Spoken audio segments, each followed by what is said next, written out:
یعنی آپ اندازہ لگائیں کہ مور دین 80% ان صوبوں کو ملتا ہے جن کی آبادی زیادہ ہوتی ہے، اور پھر اس کا 10% جو ہے نا دیہات کو ملتا ہے، اور 5 to 6% ان کو ملتا ہے جو ریونیو جنریٹ کر کے دیتے ہیں۔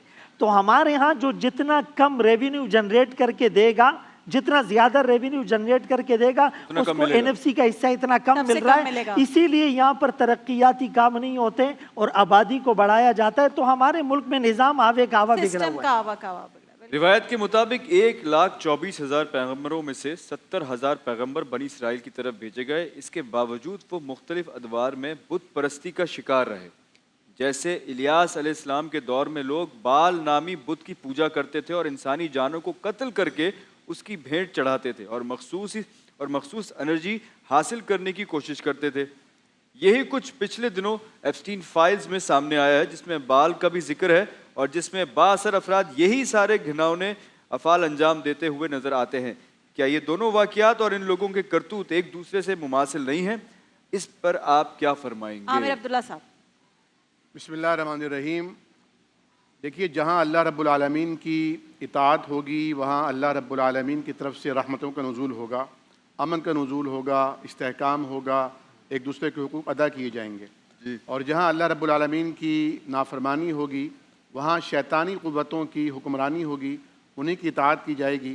سورہ جن میں اللہ رب العالمین نے ذکر فرمایا ہے کہ پہل جنات انسانوں سے ڈرا کرتے تھے، خوفزدہ ہوا کرتے تھے، پھر جنوں کو کسی طرح پتہ چلا کہ انسان تم سے ڈرتے ہیں تو وہ شیر ہو گئے۔ تو اصل میں تو اللہ رب العالمین اگر مومن کو حاصل ہو جائے اس کی قربت اور اس کی معیت اور اس کی حمایت، تو اس سے زیادہ بہادر اور بریو کوئی نہیں ہو سکتا۔ لیکن اگر ایک مومن اللہ رب العالمین کی حمایت سے علیحدہ ہو جاتا ہے، اور یہ حمایت سے کب علیحدہ ہوتا ہے؟ جب وہ گناہ کرتا ہے۔ حدیث شریف میں آتا ہے کہ جب کوئی مومن گناہ کرتا ہے تو اس کے دل پر ایک دھبا لگ جاتا ہے، پھر اگر توبہ تائب ہو جائے تو وہ دھل جاتا ہے، اور اگر وہ توبہ تائب نہیں ہوتا تو دھبے لگتے رہتے ہیں یہاں تک کہ دل سیاہ ہو جاتا ہے۔ جب دل سیاہ ہو جاتا ہے تو پھر قبولیت حق کی استطاعت سے وہ محروم کر دیا جاتا ہے۔ یہاں بھی بنی اسرائیل کا جو آپ نے تذکرہ فرمایا، بنی اسرائیل ایک زمانے میں اللہ تعالیٰ کی چہیتی قوم تھی، اور اتنی چہیتی تھی کہ اللہ رب العالمین اس کے لیے آسمان سے بنے بنائے پکے پکائے خوان اتارا کرتا تھا، جسے من و سلوہ کہا جاتا ہے۔ اور اتنی ان کی پسندیدہ اللہ رب العالمین کی یہ قوم تھی کہ اللہ تعالیٰ نے ان کے لیے ایسے انبیاء کرام کو مبعوث فرمایا جنہوں نے ایسے معجزے دکھائے اور برسہ برس کی انہیں غلامیوں سے آزادی دلوائی۔ لیکن اور پھر ان کی ہوتے ہیں نا، جب انسان کو لاڈ اور پیار زیادہ ملتا ہے تو اس کی چاہتیں اور ڈیمانڈ بڑھتی چلی جاتی ہیں، تو یہ بھی ڈیمانڈ اللہ سے بڑھاتے جاتے تھے اور اللہ بھی ان کے لیے آسانیاں فرماتے تھے، لیکن بجائے اس کے کہ یہ شکر ادا کرتے، اللہ رب العالمین کا احسان مانتے، یہ سرکشی پہ آ گئے۔ اب جب اللہ تعالیٰ نے کوئی حکم دیا، انہوں نے سرکشی کا مظاہرہ کیا۔ تو آخر اللہ رب العالمین کا ایک، اللہ تو الصمد ہے نا، اللہ تعالیٰ کا تو نظام یہ نہیں ہے کہ کسی کو اللہ نے کسی وجوہات کی بنا پر چہیتا بنایا ہے۔ ان اکرمکم عند اللہ اتقاکم، جو زیادہ نیک ہوگا، تقوی اور پرہیزگار ہوگا، وہ اللہ کی قربت اختیار کرے گا۔ چنانچہ پھر آہستہ ایسے ہی راندہ درگاہ ہوتے چلے گئے۔ اللہ تعالیٰ نے لکل قوم ہاد، ہر قوم کے لیے ہادی بھیجے ہیں، رہنما بھیجے ہیں، انبیاء اور رسول بھیجے ہیں۔ لیکن جب انہوں نے رسولوں کو قتل کیا، رسولوں کی تکذیب کی، رسولوں کا استہزاء کیا، ان کا مذاق اڑایا، خود حضرت موسیٰ علیہ السلام کو دیکھ لیجیے کہ وہ حضرت ہارون علیہ السلام ایک بار تو تنگ آ کر دعا کرتے ہیں کہ اللہ ان کے اوپر عذاب نازل فرما۔ یعنی کوئی ایسا، جب آپ کوہ طور پر جاتے ہیں تو یہ بچھڑے کو اپنا معبود بنا لیتے ہیں، تو اللہ تعالیٰ نے پھر نظام کیا کہ وہ گائے والا خواب آیا، حکم آیا کہ گائے کو ذبح کرو، تاکہ ان کے دلوں سے وہ جو بچھڑے کی محبت ہے وہ نکال دی جائے، اور یہ باور کرایا جائے کہ مخلوق مخلوق ہے اور خالق خالق ہے۔ صحیح۔ جو بال کا آپ نے ذکر کیا، تو بال کا پرانی تہذیبوں میں ذکر ملتا ہے، اور میں یہ سمجھتا ہوں کہ ہمارے ہاں بھی ہندوؤں میں جو اوتار بڑے بڑے مشہور ہو گئے، اور مشرکین مکہ نے بھی جن بڑے بڑے لوگوں کو جو 360 بت خانہ کعبہ کے ارد گرد سجائے ہوئے تھے، ان میں لات تھے، حبل تھے، منات تھے، عزا تھے، تو یہ اس دور کے کوئی عام لوگ نہیں تھے، بلکہ اس دور کے بہت بڑے عبادت گزار لوگ تھے۔ ان کا معاشرے میں ایک وزن تھا، ان کی ایک قوت تھی، روحانی حیثیت تھی، جس کی بنا پر متاثر ہو کر لوگوں نے ان کی جائے نماز پر، ان کی جائے عبادت پر بیٹھنا باعث سعادت سمجھا، ان کی بھی تصویریں بنانا شروع کی، پھر آہستہ آہستہ ان کے بت سجانے لگے۔ جب نبی کریم صلی اللہ علیہ وسلم نے مکہ کو فتح کیا تو آپ نے علی رضی اللہ عنہ کو حکم دیا کہ جا کے ان بتوں کو توڑ دو۔ تو جب ان بتوں کو توڑنے گئے تو دیکھا کہ ایک طرف جو ہے کوئی بت لے کر بھاگا ہے، اور ایک روایت میں آتا ہے کہ وہاں پر لوگوں نے کہا کہ شاید وہاں پر عزا آیا ہے۔ تو آپ جب وہاں پہنچے تو وہاں پر آپ نے جب یعنی حکم دیا اور اللہ اکبر نعرے لگائے، تو ایک کالے رنگ کی کوئی بلا وہاں سے بھاگی۔ تو ہوتا یہ تھا کہ جب اس قسم کی جو ماورائے عقل ایک انسان سے کی عقل سے زیادہ بڑی شخصیات ہوتی ہیں، صاحب کرامات بزرگ ہوتے ہیں، اللہ والے ہوتے ہیں، تو بعد میں ان کی شکل اختیار کرتے ہیں یہ شیاطین، اچھا، ان کا حلیہ اختیار کرتے ہیں یہ جنات، اور لوگوں کو باور کراتے ہیں کہ تمہیں وہی بزرگ آ کر یہ مدد تمہاری کر رہے ہیں. اچھا. ان کے اوپر عقیدہ مزید پختہ ہوتا چلا جاتا ہے، اور بجائے اس کے کہ اللہ تبارک و تعالیٰ کی طرف مزید پختہ ہوتا ہے ان کی طرف چلا جاتا ہے.